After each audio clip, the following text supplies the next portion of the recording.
Une amie de la famille est sortie du silence. Pour le journal Le Parisien, elle a évoqué la disparition du petit Émile et pour elle, il ne fait aucun doute qu'il ne s'agit pas d'une négligence de la part des grands-parents.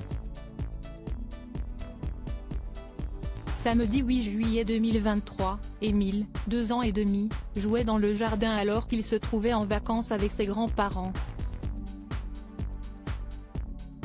Quelques minutes plus tard, il avait disparu et depuis, les gendarmes et militaires le cherchent, la France s'inquiète et les parents prient pour le retrouver. Le hameau du Haut-Vernay est à présent bouclé et les journalistes cherchent à en savoir plus, trouver le témoignage qui sera peut-être la clé d'une nouvelle piste. Et avec le Parisien qui s'est rendu sur place, s'y est plutôt une porte qui vient de se refermer, celle de la négligence. L'unité faisant la force, pas de tension, de reproches ou de culpabilisation entre les membres de la famille d'Émile, ce qu'a déjà laissé entendre le procureur de la République en charge de l'affaire hier soir lors de son point presse. Les parents ne blâment pas les grands-parents. Le temps des règlements de compte n'existe pas, en tout cas pas pour le moment, seul le fait de retrouver l'enfant compte. Selon une amie de la Bouilladise, la commune des Bouches-du-Rhône où résident à l'année les grands-parents et les parents d'Émile, ce qui s'est passé n'a rien à voir avec de l'inattention. Ce n'est pas de la négligence, mais un accident. La nature est hostile. J'ai un petit garçon qui a exactement le même âge qu'Émile. Les petits sont attirés par la nature, ils sont en plein éveil.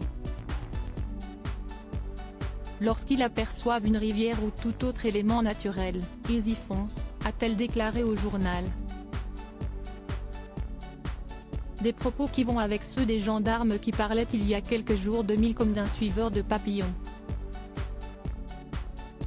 Pronostic vital engagé. Si l'on sait qu'à présent le pronostic vital de l'enfant est très engagé et que la piste privilégiée semble être celle d'un accident suivi de la dissimulation du corps, de gros moyens continuent d'être mis en œuvre pour retrouver le garçonnet.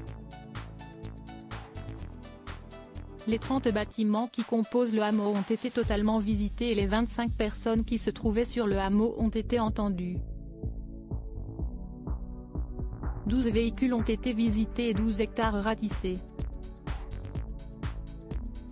Et ce n'est plus 15 enquêteurs qui seront sur l'affaire mais 21 cellules nationales d'enquête va être ouverte. Des moyens qui, on l'espère, aideront à résoudre cette bien triste affaire.